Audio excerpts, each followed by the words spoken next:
آج ہم انشاءاللہ اللہ سبحانہ وتعالی کے نام الرزاق پر بات کریں گے۔ الرزاق، بہت زیادہ رزق دینے والا۔ اللہ سبحانہ وتعالی رزاق ہے۔ وہ نہ صرف یہ کہ انسانوں کو بلکہ حیوانوں کو، جانوروں کو، پرندوں کو اور اپنی ساری مخلوق کو رزق عطا کرتا ہے، اور اس نے انہیں پیدا کرنے سے پہلے ان کے لیے رزق کا انتظام کر رکھا ہے، اور ان کی تقدیر میں لکھ رکھا ہے کہ کس کو کس چیز کی ضرورت ہے اور وہ کہاں سے پوری ہوگی۔ اللہ سبحانہ وتعالی رزق دینے میں پوری طرح قادر بھی ہے، یعنی صرف یہ نہیں کہ وہ رزق کا مالک ہے، بلکہ وہ جب جس کو جہاں پہنچانا چاہے وہ پہنچا بھی سکتا ہے۔ اور اس نے صرف جسمانی رزق کا ہی بندوبست نہیں کیا، بلکہ انسان کے دلوں کے رزق کا بندوبست بھی کیا ہے۔ رزق عربی میں ہر اس چیز کو کہتے ہیں جو انسان کو فائدہ دیتی ہے، اسی لیے انسان کا رزق صرف اس کے کھانے پینے میں ہی نہیں بلکہ باقی ضروریات اس کی جو پوری ہوتی ہیں مختلف طریقوں سے، مثلا لباس ہے، رہنے کی جگہ ہے، سواری ہے، یہ تمام چیزیں بھی رزق میں شمار ہوتی ہیں۔ لیکن ان میں سے سب سے اعلیٰ و افضل رزق علم اور ایمان کا رزق ہے جو اللہ تعالیٰ کسی بندے کو عطا کرتا ہے۔ اور پھر غور و فکر کا، اللہم ارزقنی التفکر، اللہ مجھے تفکر کرنا سکھا، غور و فکر سکھا۔ پھر اسی طرح اللہ تعالیٰ نے بندوں کو جو ذہانت دی ہے، جو مختلف صلاحیتیں دی ہیں، جو قابلیتیں عطا کی ہیں، یہ سب بھی اللہ سبحانہ وتعالیٰ کا رزق ہے جس سے اس نے اپنے بندوں میں اپنی مرضی کے مطابق تقسیم کیا ہے۔ کسی کو ایک چیز میں اضافہ دیا اور کسی کو دوسری چیز میں، یہ اس کی اپنی تقسیم ہے اور اس کی حکمت بھی وہ خود ہی جانتا ہے۔ اور پھر جس کے لیے وہ چاہتا ہے کشادہ کرتا ہے اور جس کے لیے چاہتا ہے تنگ کرتا ہے۔ لیکن حقیقت یہ ہے کہ سارے رزق کی کنجیوں کا مالک وہ خود ہے۔ ان اللہ هو الرزاق ذو القوة المتین، بے شک اللہ ہی بے حد رزق دینے والا، طاقت والا اور نہایت مضبوط ہے۔ سارے خزانوں کا مالک ہے اور اس کے ساتھ ان سب خزانوں کی حفاظت کرنے والا بھی ہے، اور ان خزانوں تک اس کے بغیر کسی کو ایکسس بھی نہیں کہ کوئی اور اپنی مرضی سے اس میں کوئی تصرف کر سکے۔ تو اس نے ہر مخلوق کا رزق مقرر کیا ہے اور اس کے بعد وہ اس کو عطا بھی کرتا ہے، دیتا بھی ہے، اور اس کی پسند اور اس کی ضرورت کے مطابق۔ اسی لیے ہم دیکھتے ہیں کہ مختلف جانوروں کے اندر غذائی ضروریات مختلف ہیں، کچھ نباتات کھاتے ہیں، پودے وغیرہ، اور کچھ مختلف جانوروں کا شکار کرتے ہیں۔ یہ اللہ تعالیٰ کی اپنی تقسیم ہے اور اس نے مختلف طریقے سے بندوں کی اس ضرورت کو اور اپنی مخلوق کی ضرورت کو پورا کر دیا ہے۔ پھر اسی طرح یہ ہے کہ ہر ایک کا رزق مقرر بھی ہے۔ قرآن مجید میں آتا ہے وَكَأَيٍّ مِّن دَابَّةٍ لَا تَحْمِلُ رِزْقَهَا اللَّهُ يَرْزُقُهَا وَإِيَّاكُمْ وَهُوَ السَّمِيعُ الْعَلِيمُ۔ اور کتنے ہی چلنے والے جاندار ایسے ہیں جو ادھر ادھر گھومتے پھرتے رہتے ہیں۔ ہر روز ہم صبح دیکھتے ہیں پرندے اپنے گھونسلوں سے نکل کر ادھر ادھر بکھر جاتے ہیں اور مختلف سمتوں پر اڑتے ہیں۔ ہمیں نہیں معلوم کہ وہ کسی بھی خاص ڈائریکشن میں کیوں اڑ کر جا رہے ہیں، لیکن وہ اللہ سبحانہ وتعالیٰ کا اذن ہوتا ہے، اسی کی دی ہوئی رہنمائی ہوتی ہے۔ اس نے ان کے لیے رزق بکھیر دیا اس زمین پر اور وہ اس کی تلاش کرتے رہتے ہیں۔ فرمایا کہ کتنے ہی چلنے والے جاندار ہیں جو اپنا رزق اٹھائے نہیں پھرتے۔ پرندوں کو دیکھے اپنے اوپر کندھوں پہ وہ سامان ساتھ لے کے نہیں پھر رہے، بلکہ جو آگے بڑھتے ہیں، کوشش کرتے ہیں، بھاگ دوڑ کرتے ہیں تو اپنے لیے رزق تلاش کر لیتے ہیں۔ فرمایا اللہ انہیں رزق دیتا ہے، یعنی اللہ سبحانہ وتعالیٰ کے رزق دینے کا ایک طریقہ ہے، اور تمہیں بھی وہی رزق دیتا ہے، اور وہی سب کچھ سننے والا اور سب کچھ جاننے والا ہے۔ اور اس رزق کی ذمہ داری اللہ تعالیٰ نے اپنے اوپر لی ہے، اسی لیے ایک اور جگہ پر فرمایا وَمَا مِن دَابَّةٍ فِي الْأَرْضِ إِلَّا عَلَى اللَّهِ رِزْقُهَا وَيَعْلَمُ مُسْتَقَرَّهَا وَمُسْتَوْدَعَهَا۔ اور زمین میں چلنے والا کوئی جاندار ایسا نہیں، چھوٹے سے چھوٹے کیڑے سے لے کر بڑے سے بڑی مخلوق تک، ویل مچھلی تک، سب کو وہی رزق دیتا ہے۔ ایک مچھلی جو ٹنوں کے اعتبار سے خوراک لیتی ہے سمندر کے اندر، وہ اللہ سبحانہ وتعالیٰ ہی اس کو پرووائڈ کرتا ہے، اور اس کے لیے اسی کے اندر ہی خوراک پیدا کرتا رہتا ہے۔ کچھ جانور رہتے سمندر میں ہے لیکن خوراک ان کی باہر ہے، اس خوراک تک پہنچنے کا راستہ بھی اس نے خود بتایا ہے اور اس کا انتظام اور اہتمام بھی خود کرتا ہے۔ فرمایا کہ وَمَا مِن دَابَّةٍ فِي الْأَرْضِ إِلَّا عَلَى اللَّهِ رِزْقُهَا، ہر جاندار کا رزق اللہ کے ذمہ ہے، اور اسے اپنی مخلوق کے عارضی اور مستقل ٹھکانے کا بھی پتا ہے، اس کا علم ہر چیز پر چھایا ہوا ہے۔ پھر اسی طرح یہ بھی آتا ہے کہ اگر کوئی شخص اپنے رزق سے بھاگے تو بھی رزق اس تک پہنچ جاتا ہے۔ جابر بن عبداللہ کہتے ہیں کہ اللہ کے رسول صلی اللہ علیہ وسلم نے فرمایا اگر ابن آدم اپنے رزق سے اسی طرح بھاگے جس طرح موت سے بھاگتا ہے تو رزق اسی طرح اسے پالے گا جس طرح موت پا لیتی ہے. یعنی چونکہ اللہ سبحانہ تعالیٰ کی اپنی یہ تقسیم ہے، اس لیے کسی بھی جاندار کو زندہ رہنے کے لیے جس رزق کی ضرورت ہوتی ہے اللہ سبحانہ تعالیٰ اس تک خود بخود پہنچاتے رہتے ہیں. اس کا یہ مطلب نہیں کہ انسان کوشش نہ کرے یا محنت نہ کرے، وہ بھی اللہ سبحانہ تعالیٰ کی دی ہوئی توفیق کے مطابق ہوتی ہے. یعنی بندے کا رزق ایک خاص زمین پر لکھا ہوتا ہے، ایک خاص طریقے پر لکھا ہوتا ہے، اور اللہ تعالیٰ بندے کو اچانک وہاں پہنچا دیتا ہے.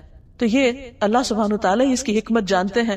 لیکن انسان کو اس صفت کو جاننے کے بعد یہ یقین رکھنا چاہیے کہ اس کا اصل رازق اللہ ہے، اور اپنی ساری توقعات اسی سے وابستہ رکھے. کیونکہ اگر وہ اللہ کو رازق سمجھے گا تو پھر اسی سے دعا کرے گا، پھر اسی کی عبادت کرے گا، پھر اس میں کسی اور کو شریک نہیں ٹھہرائے گا. اور اس طرح اس صفت پر ایمان لانے کا فائدہ یہ ہوگا کہ انسان شرک سے بچ جائے گا، کیونکہ شرک کے ہوتے ہوئے باقی تمام اعمال بیکار ہو جاتے ہیں. اسی طرح یہ ہے کہ رزق کا مکمل اختیار اللہ تعالیٰ کے پاس ہے. وہی چاہتا ہے تو بڑھا دیتا ہے، اور وہی چاہتا ہے تو گھٹا دیتا ہے، اور اس کی حکمت بھی وہ خود خوب جانتا ہے. فرمایا اللہ یبسط الرزق لمن یشاء ویقدر وفرحوا بالحیات الدنیا وما الحیات الدنیا فی الآخرۃ الا متاع. اللہ رزق فراخ کر دیتا ہے جس کے لیے چاہتا ہے، اور تنگ کر دیتا ہے، اور وہ دنیا کی زندگی پر خوش ہو گئے. یعنی جب رزق کی بہتات ہو گئی تو وہ اس پر پھول گئے. حالانکہ دنیا کی زندگی آخرت کے مقابلے میں تھوڑے سامان کے سوا کچھ بھی نہیں. اور یہ ایک بہت بڑی حقیقت ہے جسے انسان کو سمجھنا چاہیے. مثلا انسان کی اس دنیا میں جتنی بھی ضروریات ہیں وہ بہت ہی محدود ہیں. اگرچہ انسان کی حرص بڑی ہے لیکن ضروریات اس کی کم ہے. مثلا ایک انسان کو رہنے کے لیے زیادہ سے زیادہ بھی کتنا بڑا گھر چاہیے، زیادہ سے زیادہ بھی کتنا لباس چاہیے، زیادہ سے زیادہ اسے کھانے کے لیے کیا کچھ چاہیے. اس کے پاس ڈھیروں بھی کھانے کی چیزیں ہوں تو اس میں سے اگر انسان غور کرے تو کتنا کھا سکتا ہے، کیا کھا سکتا ہے. اگر وہ اس میں اسراف کرے گا تو وہ خود اس کے لیے بیماری کا سبب بنے گا. اسی طرح لباس ہے، اسی طرح گھر ہے، رہنے کے لیے، سونے کے لیے ایک سے زیادہ بستر استعمال نہیں کر سکتا، ایک وقت میں ایک ہی بستر پہ سو سکتا ہے. اسی طرح ایک وقت میں ایک ہی جگہ پر ہو سکتا ہے. لیکن اس کے مقابلے میں آخرت میں جہاں اللہ سبحانہ تعالیٰ رزق کی بہتات کر دیں گے، ہر نعمت کو کئی گنا زیادہ بڑھا کر دیں گے، وہاں انسان کی استعمال کی صلاحیت بھی بڑھا دیں گے کہ وہ جتنا بھی کھائے وہ بیمار نہیں ہوگا اور اس میں کمی بھی نہیں آئے گی. اسی طرح اس کے لیے دنیا میں سب سے بڑا مسئلہ اس وقت بوریت کا ہے کہ انسان کے پاس اگر کوئی چیز زیادہ ہو جاتی ہے تو وہ اس سے بور ہو جاتا ہے، اور اسے اس میں دلچسپی بھی نہیں پھر رہتی، پھر وہ کچھ اور چاہتا ہے، پھر اس سے بور ہو جاتا ہے. لیکن جنت میں اللہ تعالیٰ انسان کو جو کچھ بھی دیں گے اس کو وہ پوری طرح انجوائے کرے گا، اور وہاں پر ہمیشہ رہنے کی زندگی ہوگی، اور اس کے باوجود کسی قسم کی کوئی بوریت بھی نہیں ہوگی. تو فرمایا کہ وہ لوگ دنیا کی زندگی پر خوش ہو گئے، یعنی صرف اسی پر خوش ہے کہ دنیا میں ان کے پاس زیادہ ہے، حالانکہ دنیا کی زندگی آخرت کے مقابلے میں تھوڑے سے سامان کے سوا کچھ بھی نہیں. کیونکہ دنیا میں اگر کسی شخص کو پوری زمین کا بھی مالک بنا دیا جائے تو یہی زمین اس کو سمیٹنے کے لیے کافی ہے. ایک دن اس کو فوت ہو جانا ہے، مر جانا ہے، اور مرنے کے بعد اسے اسی زمین کے اندر جانا ہے، اور زمین کا پھر اصل وارث تو صرف اللہ سبحانہ تعالیٰ ہی ہے. پھر اسی طرح ایک اور آیت میں فرمایا اولم يروا ان اللہ یبسط الرزق لمن یشاء ویقدر ان فی ذلک لآیات لقوم یؤمنون. کیا انہوں نے دیکھا نہیں کہ اللہ رزق فراخ کرتا ہے جس کے لیے چاہتا ہے، یعنی اس کی اپنی تقسیم ہے. بعض اوقات وہ گناہگاروں کو بہت زیادہ دے دیتا ہے، اور بعض اوقات اپنے فرما برداروں کے لیے رزق تنگ کر دیتا ہے. ایسا کیوں ہوتا ہے؟ اس کی اصل حکمت بھی وہی جانتا ہے. بے شک اس میں ان لوگوں کے لیے یقیناً بہت سی نشانیاں ہیں جو ایمان رکھتے ہیں. یعنی بعض اوقات اللہ سبحانہ تعالیٰ کسی کو دیتا ہے اور وہ خوش ہو کر اللہ کی طرف رجوع کر لیتا ہے شکر ادا کرتے ہوئے، اور بعض اوقات کسی پہ تنگ کرتا ہے تو اس تنگی میں اللہ سبحانہ تعالیٰ کی طرف رجوع کرتا ہے. یہ اللہ ہی اس کی حکمت جانتا ہے کہ وہ کس کے ساتھ کیا معاملہ فرمائے. اسی طرح ایک اور جگہ پر فرمایا لہو مقالید السماوات والارض یبسط الرزق لمن یشاء ویقدر انہ بکل شیء علیم. اسی کے پاس آسمانوں کی اور زمین کی کنجیاں، سارے خزانوں کا اصل مالک صرف وہ خود ہے. وہ رزق فراخ کرتا ہے جس کے لیے چاہتا ہے اور تنگ کر دیتا ہے، یعنی زیادہ کرنے کے بعد کم کر دیتا ہے، یا زیادہ دیتا ہی نہیں اور تنگ ہی رکھتا ہے جس کے لیے چاہتا ہے. بے شک وہ ہر چیز کو خوب جاننے والا ہے. اور انسان اس معاملے میں اللہ کے اختیار سے عموماً لا علم ہوتے ہیں، اور وہ سمجھتے ہیں کہ یہ سب کچھ ان کے اپنے اختیار میں ہے اور جیسے وہ چاہیں گے ہوگا. حالانکہ بعض اوقات اچانک حالات تبدیل ہو جاتے ہیں. اور ان کے پاس جن کے پاس کچھ نہیں ہوتا بہت کچھ کے مالک بن جاتے ہیں. اور اسی طرح وائس ورسا الٹ بھی ہوتا ہے. اللہ تعالیٰ فرماتے ہیں قل ان ربی یبسط الرزق لمن یشاء ویقدر ولکن اکثر الناس لا یعلمون. کہہ دیجئے بے شک میرا رب رزق فراخ کرتا ہے جس کے لیے چاہتا ہے اور تنگ کر دیتا ہے، لیکن اکثر لوگ علم نہیں رکھتے.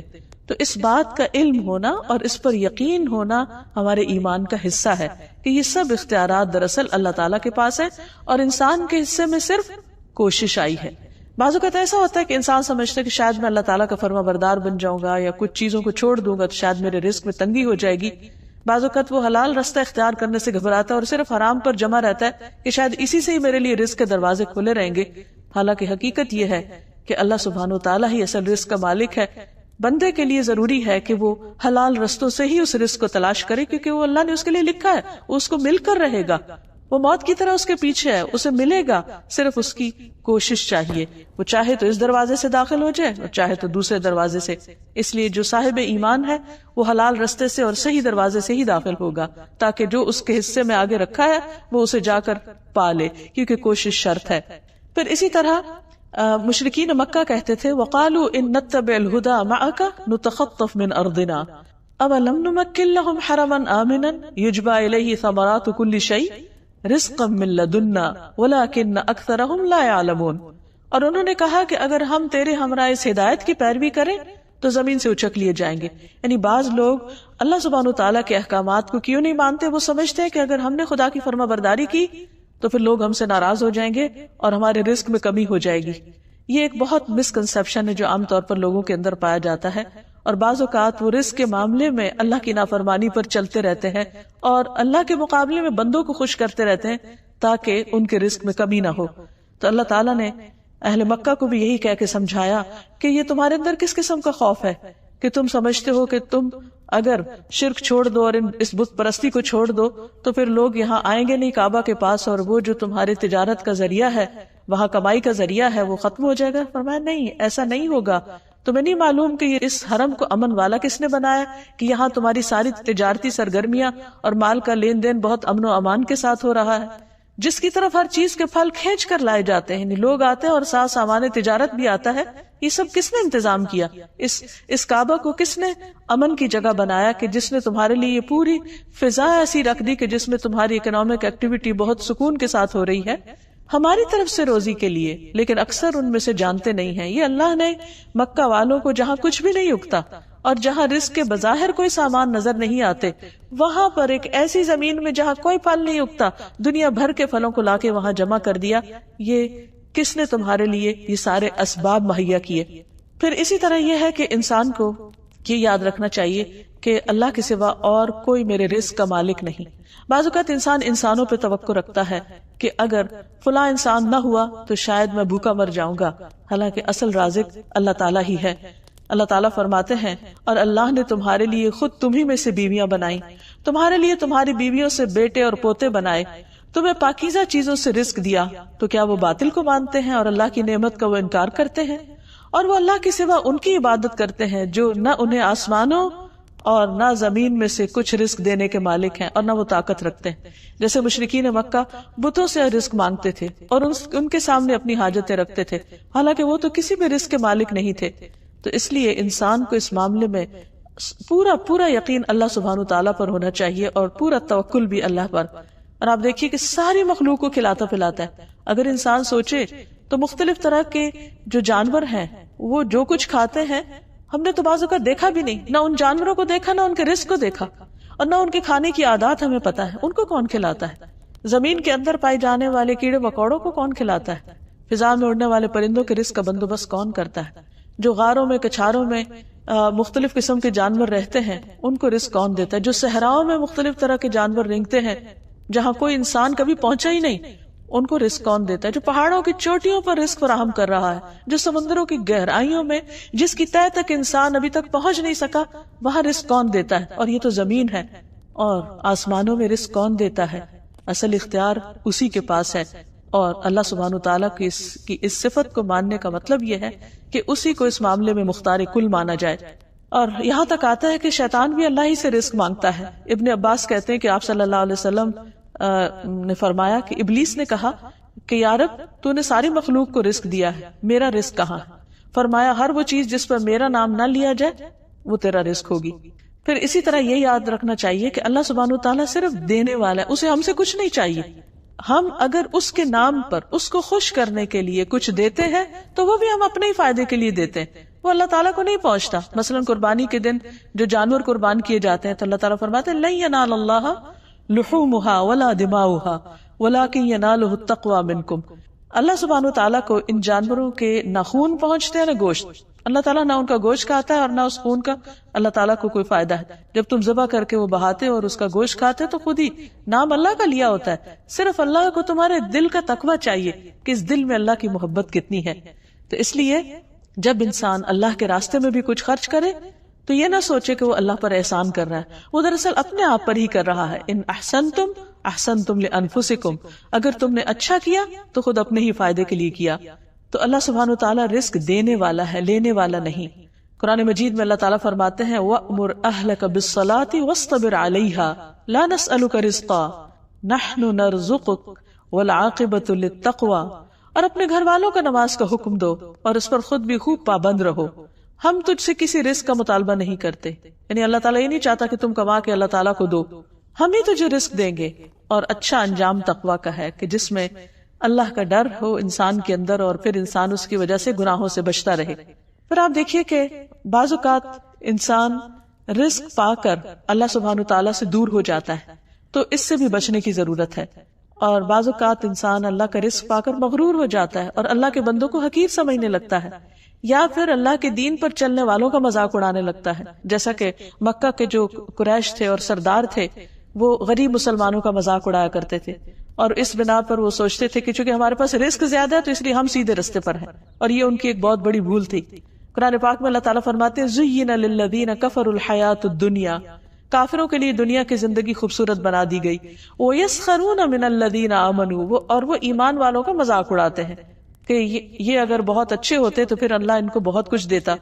وَالَّذِينَ اتَّقَوْا فَوْقَهُمْ يَوْمَ الْقِيَامَةِ، اور تقوی والے ان کے اوپر یعنی مذاق اڑانے والوں سے کہیں اونچے ہوں گے قیامت کے دن۔ وَاللَّهُ يَرْزُقُ مَن يَشَاءُ بِغَيْرِ حساب، اور اللہ جس کو چاہتا ہے بے حساب رزق دیتا ہے۔ تو بعض اوقات انسان اللہ سبحانہ وتعالیٰ کے رستے پر اس لیے نہیں آتا کہ شاید اس سے دنیا میں کچھ کم ہو جائے، حالانکہ انسان کو جو کچھ ملنا ہے وہ تو مل کے رہے گا ہی، لیکن اس کو ساتھ ساتھ یہ بھی یاد رکھنا چاہیے کہ دنیا کی زندگی ہی اصل زندگی نہیں، زندگی وہ ہے جو ہمیشہ کی زندگی ہے۔ تو جب انسان اللہ کی مرضی کے مطابق اس دنیا کی زندگی میں رہے گا تو اللہ تعالیٰ اس کے لیے آخرت کی زندگی خوشحال بنا دیں گے۔ اور تقوی ہی ہر نیک عمل کو حسن بخشتا ہے، اور انجام بھی تقوی والوں ہی کا اچھا ہے۔ اور جب انسان دنیا میں بھی اللہ کا تقوی اختیار کرتا ہے اور گناہوں کو چھوڑ دیتا ہے تو اللہ سبحانہ وتعالیٰ اسے وہاں سے دیتا ہے جہاں سے انسان سوچ بھی نہیں سکتا۔ اللہ تعالیٰ فرماتے ہیں وَمَن يَتَّقِ اللَّهَ، اور جو اللہ کا تقوی اختیار کرے گا يَجْعَل لَهُ مَخْرَجًا، اللہ اس کے لیے ہر مشکل سے نکلنے کا راستہ بنا دیں گے۔ وَيَرْزُقْهُ مِنْ حَيْثُ لَا يَحْتَسِبُ، اور اس کو وہاں سے رزق عطا کریں گے جہاں سے اس کا خیال بھی نہیں گیا ہوگا، اس کو گمان بھی نہیں ہوگا۔ یعنی جب انسان اللہ کے ڈر کی وجہ سے، اللہ کی ناراضگی کی وجہ سے حرام کو چھوڑ دیتا ہے یا اللہ کی نافرمانی کے کام چھوڑ دیتا ہے تو اللہ سبحانہ وتعالیٰ اس کے لیے مشکلات میں آسانی فرما دیتے ہیں، اور بعض اوقات انسان کی ضروریات اس طریقے پر پوری کر دیتے ہیں کہ انسان کے وہم و گمان میں بھی نہیں ہوتا۔ اس معاملے میں انسان کو اپنے کرنے کا کام کرتے جانا چاہیے، اور وہ کیا ہے؟ اللہ تعالیٰ کی اطاعت۔ فرمایا وَمَن يَتَوَكَّلْ عَلَى اللَّهِ فَهُوَ حَسْبُهُ، جو اللہ پہ بھروسہ کر لے گا یعنی اپنی کوشش کے بعد اللہ اس کو کافی ہو جائے گا۔ ان اللہ بالغ امرہ، بے شک اللہ اپنے کام کو پورا کر کے رہنے والا ہے۔ قد جعل اللہ لکل شیء قدرا، یقیناً اللہ نے ہر چیز کے لیے ایک اندازہ مقرر کیا ہے کہ کون سا کام کب اور کیسے اور کتنا ہونا چاہیے۔ پھر یہ کہ اللہ سبحانہ وتعالیٰ جتنا بھی خرچ کرتا ہے، جتنا بھی دیتا ہے، اس کے خزانوں میں کچھ بھی کمی نہیں ہوتی۔ اور یہ بھی یاد رہے کہ اللہ سبحانہ وتعالیٰ صرف اپنے فرما بردار بندوں کو ہی نہیں، نافرمانوں کو بھی دیتا ہے۔ جیسے قارون دنیا کا سب سے زیادہ امیر ترین انسان تھا، حالانکہ وہ اللہ سبحانہ وتعالیٰ کا بہت نافرمان تھا، لیکن انجام اس کا کیا ہوا وہ بھی سب کے سامنے ہے۔ اور حقیقت یہ ہے کہ جب انسان اللہ کی نافرمانی کرتا ہے اور نافرمانی کے باوجود اس کو زیادہ ملتا چلا جاتا ہے تو بعض اوقات اس کے اندر خود سری آ جاتی، سرکشی آ جاتی ہے، اور انسان سمجھتا ہے کہ وہ ان تمام چیزوں کا مالک خود ہے. لیکن حقیقت یہ ہے کہ یہ اللہ سبحانہ وتعالیٰ کی ایک آزمائش ہوتی ہے اس بندے کے لیے. اللہ تعالیٰ اس سے امتحان لے رہا ہوتا ہے کہ یہ کرتا کیا ہے، اور اس کی رسی اور دراز کرتا جاتا ہے پھر اچانک پکڑ لیتا ہے. لیکن اس کا یہ مطلب نہیں کہ رزق کا فراخ ہونا صرف آزمائش ہے اور اللہ تعالیٰ کی ناراضگی کی وجہ سے زیادہ رزق ملتا ہے، یا جو بندے اللہ کے نافرمان انہیں زیادہ رزق ملتا ہے. نہیں، اللہ سبحانہ وتعالیٰ رزق میں جس کو جتنا چاہے عطا کرے. حضرت عبد الرحمن بن عوف کے بارے میں آتا ہے کہ وہ کہتے ہیں کہ میں اینٹ بھی اٹھاتا ہوں تو زمین میرے لیے سونا اگلتی ہے. یعنی کوئی کام کاروبار ایسا نہیں کہ جس میں نے ہاتھ ڈالا ہو اور اس میں سے وافر مقدار میں مجھے رزق نہ ملا ہو. یہ اللہ کی تقسیم ہے. اور انہی کے ساتھ اور بہت سے صحابہ تھے، وہ بھی کام کرتے، وہ بھی تجارت کرتے، لیکن ان کو اتنا نہیں ملتا تھا. تو یہ اللہ تعالیٰ کی حکمت ہے کہ اللہ تعالیٰ کچھ بندوں کا رزق دوسروں کے ہاتھ میں رکھ دیتا ہے، اور وہ ان کے لیے ایک طرح سے امتحان ہوتا ہے کہ براہ راست ان کو دینے کی بجائے کسی اور کے ہاتھ میں دیتا اور ان سے ان کو دلواتا ہے. تو اصل میں تو ہے امتحان ہی، لیکن صاحب ایمان بندہ اس امتحان میں کامیاب ہو جاتا ہے کیونکہ وہ بخل نہیں کرتا، وہ صرف اپنی ذات کے لیے نہیں رکھتا بلکہ جہاں جس چیز کا حق ہو وہاں اس کو خرچ کرتا رہتا ہے. عمرو بن العاص کہتے ہیں کہ ایک مرتبہ نبی صلی اللہ علیہ وسلم نے میرے پاس پیغام بھیجا کہ اپنے کپڑے اور اسلحہ وغیرہ پہن کر آؤ. میں جس وقت حاضر ہوا تو آپ وضو فرما رہے تھے. آپ نے ایک مرتبہ مجھے اوپر سے نیچے تک دیکھا، پھر نظریں جھکا کے فرمایا کہ میرا ارادہ ہے کہ تمہیں ایک لشکر کا سردار بنا کر بھیجوں اور اللہ تعالیٰ تمہیں صحیح سالم مال غنیمت کے ساتھ واپس لائے گا. میں تمہارے لیے مال کی اچھی رغبت رکھتا ہوں. میں نے عرض کیا یا رسول اللہ صلی اللہ علیہ وسلم، میں نے مال و دولت کی خاطر اسلام نہیں قبول کیا. یعنی آپ کا حکم سر آنکھوں پر، آپ جہاں چاہیں مجھے بھیجے، لیکن میری نیت میں ایسا کچھ نہیں کہ میں مال کے لیے جنگ کروں. میں نے دلی رغبت کے ساتھ اسلام قبول کیا ہے اور اس مقصد کے لیے کیا ہے کہ مجھے آپ کا ساتھ حاصل ہو جائے، یعنی کہ آپ سے محبت ہے مجھے. تو آپ نے فرمایا نیک آدمی کے لیے اچھا مال کیا ہی خوب ہے کہ اگر ایمان کے ساتھ اور نیکی کے ساتھ مال ملے گا تو ایسا شخص دن رات خیر کے کاموں میں اسے خرچ کرتا رہے گا اور وہ اس کے لیے درجات کی بلندی کا سبب بنے گا. جیسے کہ ایک اور روایت میں آتا ہے کہ ذهب اہل الدثور بالاجور، کہ مالدار لوگ اجر میں کہیں آگے بڑھ گئے. جب صحابہ نبی صلی اللہ علیہ وسلم کے پاس آئے اور انہوں نے کہا کہ یا رسول اللہ ہمیں بھی کوئی عمل بتائیے، کیونکہ جو کچھ ہم کرتے ہیں مالدار بھی وہی کرتے ہیں، لیکن وہ ہم سے آگے بڑھ جاتے ہیں کیونکہ وہ صدقہ خیرات بہت کرتے ہیں. تو اس پر آپ صلی اللہ علیہ وسلم نے ان کو کچھ تسبیحات بتائیں. پھر اسی طرح یہ ہے کہ کبھی مال کا زیادہ ہونا انسان کے لیے بہتر ہوتا ہے اور کبھی کمی ہونا بھی اس کے لیے بہتر ہوتا ہے، کیونکہ اس طرح انسان اللہ سبحانہ وتعالیٰ کی طرف لو لگائے رکھتا ہے. سورۃ الشورى میں آتا ہے وَلَوْ بَسَطَ اللَّهُ الرِّزْقَ لِعِبَادِهِ لَبَغَوْا فِي الْأَرْضِ وَلَكِنْ يُنَزِّلُ بِقَدَرٍ مَا يَشَاءُ إِنَّهُ بِعِبَادِهِ خَبِيرٌ بَصِيرٌ. اور اگر اللہ اپنے بندوں کے لیے رزق فراخ کر دیتا تو وہ زمین میں سرکش ہو جاتے. یعنی بہت سے لوگ جب ان کو زیادہ ملتا ہے تو نافرمانیاں کرنے لگتے ہیں، اللہ سے اور دور ہو جاتے ہیں، اللہ کے آگے رجوع نہیں کرتے، خشوع نہیں کرتے. لیکن وہ ایک اندازے کے ساتھ اتارتا ہے، یعنی اللہ کے لیے کچھ مشکل نہیں کہ ہر ایک کو وہ سب دے دے جو وہ بھی چاہتے ہیں، لیکن وہ ایسا کر سکنے کے باوجود ایسا نہیں کرتا کیونکہ یہ بندوں کے لیے نافرمانی میں اضافہ کر دیتا ہے. یقیناً وہ اپنے بندوں سے خوب باخبر ہے، اس کو پتا ہے کہ کون سا بندہ مال پا کر کرے گا کیا، وہ خوب دیکھنے والا ہے. پھر اسی طرح یہ ہے کہ اللہ سبحانہ وتعالیٰ کافر و مشرک کو بھی نافرمانی کے باوجود رزق دیتا چلا جاتا ہے، اور یہ اللہ سبحانہ وتعالیٰ کی کتنی بڑی عظمت ہے. آپ سوچئے کہ کسی انسان کو اگر ناراض کر دے تو وہ اپنی خیر اور فیض کو روک لیتا ہے، لیکن اللہ سبحانہ وتعالیٰ کو بندے شرک کر کر کے بھی کیسے کیسے ناراض کرتے ہیں، لیکن اس کے باوجود وہ اتنا مہربان ہے کہ وہ بندوں کو دیتا ہی چلا جاتا ہے. ابو موسیٰ کہتے ہیں کہ نبی صلی اللہ علیہ وسلم نے فرمایا کوئی شخص تکلیف دینے والی بات سن کر اللہ سے زیادہ صبر کرنے والا نہیں کہ لوگ اس کے لیے بیٹا بتاتے ہیں اور وہ انہیں معاف کر دیتا ہے اور انہیں رزق دیتا ہے. یعنی جب اس کی طرف پلٹتے ہیں پھر بھی ان کی حاجات پوری کرتا ہے. تو بات یہ ہے کہ جب اللہ سبحانہ وتعالی ہمیں اپنے اسلام کی معرفت عطا کر دے، اس پر یقین دے دے، تو پھر ہمیں اسلام کے ساتھ اس کو پکارنا بھی چاہیے، کیونکہ اللہ تعالیٰ کو یہ پسند ہے کہ ہم اس کے مختلف ناموں کے ساتھ اس سے دعائیں کریں. وَلِلَّهِ الْأَسْمَاءُ الْحُسْنَى فَادْعُوهُ بِهَا، اللہ کے لیے ہیں اچھے اچھے نام، تم ان ناموں کے ساتھ اس کو پکارو. تو انسان جب رزق کے معاملے میں تنگی کا شکار ہو یا بعض اوقات مادی رزق تو بہت ہوتا ہے لیکن علم کی کمی ہوتی ہے، ایمان ڈاؤن فیل ہوتا ہے کہ ایمان کی کمی ہو رہی ہے، یا کسی بھی طرح دل کے اندر کوئی گھبراہٹ یا پریشانی ہوتی ہے، تو انسان اللہ سبحانہ وتعالیٰ کے اس نام کے ساتھ اللہ تعالیٰ کو خوب خوب پکارے کہ اللہ تو مجھ پر اپنا رزق اتار، یعنی اس کا اشارہ اس رزق سے جس بھی رزق کی کمی ہو۔ بعض اوقات انسان کو صحت اور عافیت چاہیے ہوتی ہے، بعض اوقات انسان کو قلب کی سکینت چاہیے، بعض اوقات خوشی چاہیے، کچھ بھی چاہیے، وہ سب رزق ہے اللہ کا، وہ جب چاہے دے سکتا ہے۔ تو اس لیے یا رزاق کہہ کر یا ویسے بھی اللہ سبحانہ وتعالیٰ کی صفت کو یاد کر کے انسان اللہ تعالیٰ سے مانگتا رہے، جیسے سورۃ المائدہ میں آتا ہے وَارْزُقْنَا وَأَنْتَ خَيْرُ الرَّازِقِينَ، اور تو ہمیں رزق عطا کر اور تو سب رزق دینے والوں سے بہتر رزق دینے والا ہے۔ اور ہم دیکھتے ہیں کہ اللہ کے نیک بندے اللہ سبحانہ وتعالیٰ سے ہی رزق مانگتے رہے، جیسے ابراہیم علیہ السلام، سورۃ البقرہ میں آتا ہے وَإِذْ قَالَ إِبْرَاهِيمُ رَبِّ اجْعَلْ هَذَا بَلَدًا آمِنًا وَارْزُقْ أَهْلَهُ مِنَ الثَّمَرَاتِ مَنْ آمَنَ مِنْهُمْ بِاللَّهِ وَالْيَوْمِ الْآخِرِ قَالَ وَمَنْ كَفَرَ فَأُمَتِّعُهُ قَلِيلًا ثُمَّ أَضْطَرُّهُ إِلَى عَذَابِ النَّارِ وَبِئْسَ الْمَصِيرُ۔ اور جب ابراہیم علیہ السلام نے کہا اے میرے رب اس جگہ کو ایک امن والا شہر بنا دے، یعنی مکہ کو، اور اس کے رہنے والوں کو پھلوں سے رزق دے۔ اب دیکھیے ابراہیم علیہ السلام کی دعا کہ انہوں نے یہ نہیں کہا کہ اچھا اس زمین پر تو کچھ اگتا نہیں تو پتہ نہیں مجھے مانگنا بھی چاہیے یا نہیں، انہوں نے اسباب کو نہیں دیکھا، اسباب مہیا کرنا تو اللہ کا کام ہے، انہوں نے بہترین چیز مانگی، کیونکہ انسان کی مادی غذاؤں میں سے سب سے بہترین غذا پھل ہے۔ کہ یا رب اس کے رہنے والوں کو پھلوں میں سے رزق دے، وہ کہاں سے آئیں گے یہ تجھے پتا ہے، ہم تو تجھ سے مانگتے ہیں۔ اور ساتھ ہی فرمایا جو ان میں سے اللہ اور یوم آخرت پر ایمان لائے، تو اللہ تعالیٰ نے فرمایا جس نے کفر کیا میں اسے بھی تھوڑا سا فائدہ دوں گا، کیونکہ وہ بھی میری ہی مخلوق ہے، لیکن وہ اس فائدہ ان کو صرف دنیا کی حد تک ہی ہوگا، پھر اسے آگ کے عذاب کی طرف بے بس کر دوں گا اور وہ لوٹنے کی بہت بری جگہ ہے۔ ایک اور جگہ پر بھی سورۃ ابراہیم میں ابراہیم علیہ السلام کی دعا آتی ہے ربنا انی اسکنت من ذریتی بواد غیر ذی زرع عند بیتک المحرم ربنا لیقیموا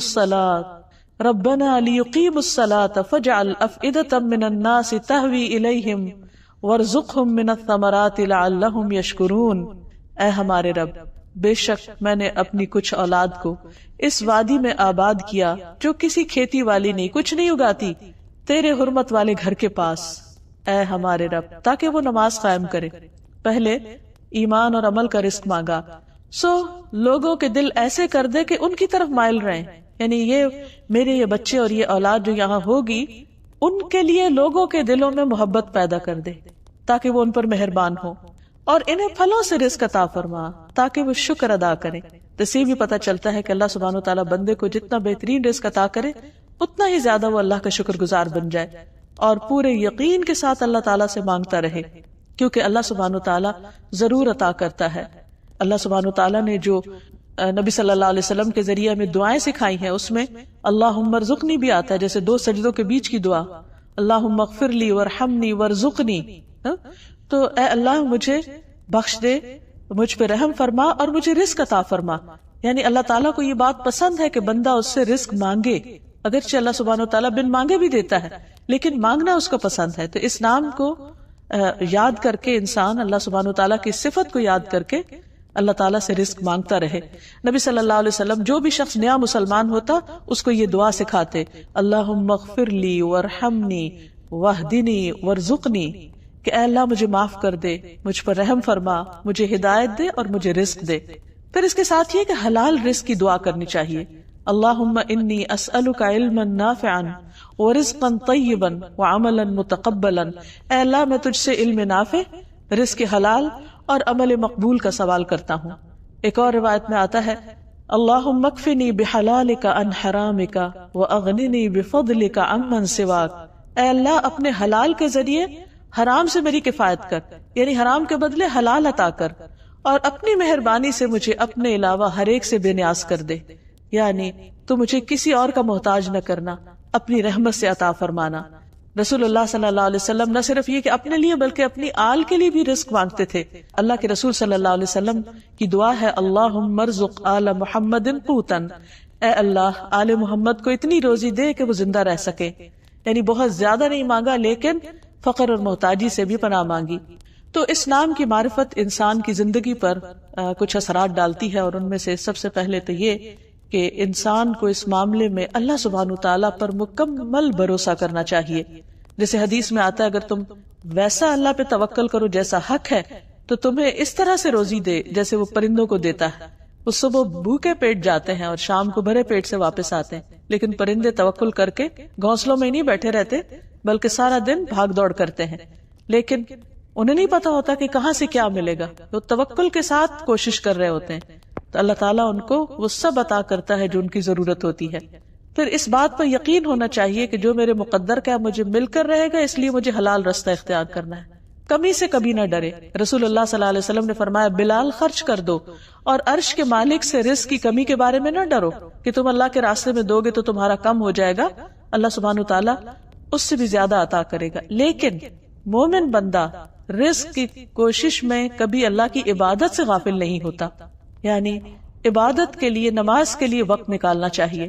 قرآن مجید میں آتا ہے رجال لا تلہیہم تجارۃ ولا بیع عن ذکر اللہ واقام الصلاۃ وایتاء الزکاۃ یخافون یوما تتقلب فیہ القلوب والابصار. وہ مرد جنہیں اللہ کے ذکر سے اور نماز قائم کرنے اور زکوٰۃ دینے سے نہ کوئی تجارت غافل کرتی ہے اور نہ کوئی خرید و فروخت، وہ اس دن سے ڈرتے ہیں جس میں دل اور آنکھیں الٹ جائیں گی، یعنی خوف کے مارے، تاکہ اللہ انہیں اس کا بہترین بدلہ دے جو انہوں نے کیا، اور انہیں اپنے فضل سے زیادہ دے. اور اللہ جسے چاہتا ہے بے حساب رزق دیتا ہے کہ وہ گن بھی نہیں سکتا. لیکن یہ یاد رکھیے کہ جتنا اللہ دیتا ہے اس کا سوال بھی کرے گا. حدیث میں آتا ہے قیامت کے دن کسی شخص کے قدم اس وقت تک اپنی جگہ سے ہل نہ سکیں گے جب تک کہ اس سے اس کی عمر کے بارے میں سوال نہ ہو کہ اس نے اپنی زندگی کس کام میں لگائی، اپنے حاصل کیے ہوئے علم پر عمل کتنا کیا، مال کہاں سے آیا، کہاں خرچ کیا، اور اپنے جسم کو کن کاموں میں لگایا، کن چیزوں میں تھکتا رہا. پھر یہ ہے کہ انسان کو اللہ سبحانہ وتعالیٰ کی تقدیر پر یقین کرتے ہوئے اور رزق کا مالک سمجھتے ہوئے، رزاق سمجھتے ہوئے رزق حلال کے لیے انسان کوشش کرتا رہے اور اس معاملے میں کمی کوتاہی نہ کرے، اور پھر جو حاصل ہو اس پر شکر گزار ہو اور اس میں اعتدال سے کام لے. اعتدال کا مطلب یہ کہ بیوی بچوں کا حق بھی پہچانے، اللہ کا حق بھی جانے، عبادت بھی کرے اور بندوں کا خیال بھی رکھے اور حلال حرام کا بھی خیال کرے، اور رزق کی فکر کی خاطر عبادت نہ چھوڑے کیونکہ یہ اللہ کی ناراضگی کا سبب بنتی ہے. ایک مرتبہ نبی صلی اللہ علیہ وسلم جمعے کا خطبہ دے رہے تھے کہ اتنے میں لوگوں نے کچھ آواز سنی. ان دنوں مدینہ میں قحط کا سا عالم تھا، تو باہر سے کچھ تجارتی قافلے آئے تو لوگ بے چین ہو گئے اور انہیں یہ ڈر ہوا کہ اگر ہم یہ خطبہ سنتے رہیں گے تو سارا مال بک جائے گا تو پھر ہمارا کیا بنے گا. تو انہوں نے خطبہ چھوڑا اور سارے باہر نکل گئے سوائے چند لوگوں کے. تو اللہ سبحانہ وتعالیٰ نے سورۃ الجمعہ نازل کی جس میں یہ آیات نازل فرمائی وَإِذَا رَأَوْا تِجَارَةً أَوْ لَهْوًا انفضوا إِلَيْهَا وَتَرَكُوكَ قَائِمًا قُلْ مَا عِندَ اللَّهِ خَيْرٌ مِّنَ اللَّهْوِ وَمِنَ التِّجَارَةِ وَاللَّهُ خَيْرُ الرَّازِقِينَ. اور جب وہ کوئی تجارت یا تماشا دیکھتے ہیں تو اٹھ کر اس طرف چلے جاتے ہیں اور تجھے کھڑا چھوڑ دیتے ہیں. آپ خطبہ دے رہے ہیں، نماز پڑھا رہے ہیں اور وہ نماز چھوڑ کے کچھ اور کام چلے گئے ہیں کھیل تماشے کی طرف. کہہ دیجئے جو اللہ کے پاس ہے وہ تماشے اور تجارت سے بہتر ہے اور اللہ سب رزق دینے والوں سے بہتر ہے. تو اس سے یہ پتہ چلتا ہے کہ انسان رزق کی تلاش میں اللہ سبحانہ تعالیٰ کو نہ بھولے اور کھیل تفریح کی خاطر اپنی نمازیں نہ چھوڑے. پھر اسی طرح یہ بھی یاد رہنا چاہیے کہ کچھ اسباب ایسے ہیں جو انسان کو رزق سے محروم کر دیتے ہیں، جس میں سب سے پہلے ناشکری رزق کی بربادی کا سبب بنتی ہے. پھر اسی طرح گن گن کے رکھنا اور اللہ کے راستے میں خرچ نہ کرنا، کیونکہ انسان یہ سمجھتا ہے کہ شاید وہ جمع کر کے رکھے گا تو اس کا رزق بڑھے گا، حالانکہ دینے سے بڑھتا ہے. اسی طرح ایک حدیث میں آتا ہے کہ اگر کوئی شخص یہ چاہتا ہے کہ اس کا رزق بڑھے تو اسے چاہیے کہ رشتہ داروں کے ساتھ صلہ رحمی کرے. پھر اسی طرح یہ ہے کہ انسان صدقہ خیرات خوب کرے، اور صدقہ خیرات جب قبول ہوگا تو اللہ سبحانہ وتعالیٰ دنیا میں بھی اس کو کئی طرح کی پریشانیوں اور آزمائشوں سے نجات دے گا اور پھر آخرت میں بھی اس کے درجات بلند ہوں گے. اللہ سبحانہ وتعالیٰ اپنے متقی بندوں کی جو صفت بیان کرتا ہے وہ یہی کہ وَمِمَّا رَزَقْنَاهُمْ يُنْفِقُونَ، اس میں سے جو ہم انہیں رزق دیتے ہیں وہ خرچ کرتے ہیں، اور پھر خرچ کرنے والوں پر اللہ اور خرچ کرتا ہے اور کبھی بھی انسان اس بارے میں نہ ڈرے کہ اللہ کے راستے میں دینے سے وہ تنگ حال ہو جائے گا، بلکہ اس کے برعکس جب انسان اللہ کے راستے میں نہیں دیتا تو اس کا مال تلف ہو جاتا ہے۔ اور یہ بھی انسان یاد رکھے کہ دنیا کا رزق تو دنیا کا ہے، آخرت کا رزق وہ کہیں زیادہ بہتر ہے، اور مومن کا مرتے وقت ہی اس کے رزق سے استقبال ہوتا ہے۔ فَأَمَّا إِن كَانَ مِنَ الْمُقَرَّبِينَ فَرَوْحٌ وَرَيْحَانٌ وَجَنَّتُ نَعِيمٍ، اگر وہ مقربین میں سے ہوتا ہے تو اس کے لیے راحت، غذائیں اور نعمتوں والے باغات ہوتے ہیں، اور شہداء کو جنت میں رزق دیا جاتا ہے، اور آخرت میں بہترین رزق کی خوشخبریاں دی گئی ہیں، اور عزت والے رزق کی، اور ایسا رزق جو کبھی بھی ختم نہیں ہوگا، لا مقطوعۃ ولا ممنوعۃ۔ اور پھر صرف خواہش ہی کرے گا تو انسان کو وہ سب کچھ بیٹھے بیٹھے وہیں مل جائے گا، اور وہاں پر دودھ اور پانی اور شہد اور شراب کی نہریں ہوں گی، من پسند پھل ہوں گے جو جھکے ہوئے ہوں گے، بڑے بڑے پھل ہوں گے۔ جنت کے خوشے کا سائز مدینہ سے لے کے یمن تک ایک انگور کا گچھا اتنا بڑا، اور صرف ایک انگور سے، اس گچھے کے ایک انگور سے پورا ایک ڈول جوس کا بھر جائے۔ پھر وہ جھکے ہوئے پھل ہوں گے، لوگوں کی پہنچ میں ہوں گے، بغیر گٹلی کے میٹھے اور نرم پھل ہوں گے۔ تو انسان صرف دنیا کے پھلوں اور دنیا کے رزق کا ہی شیدائی نہ رہے، بلکہ آخرت کی فکر کرے، اور اللہ سبحانہ وتعالیٰ کو ہر حال میں راضی رکھے تاکہ اسے دنیا اور آخرت میں بھلائیاں نصیب ہوں۔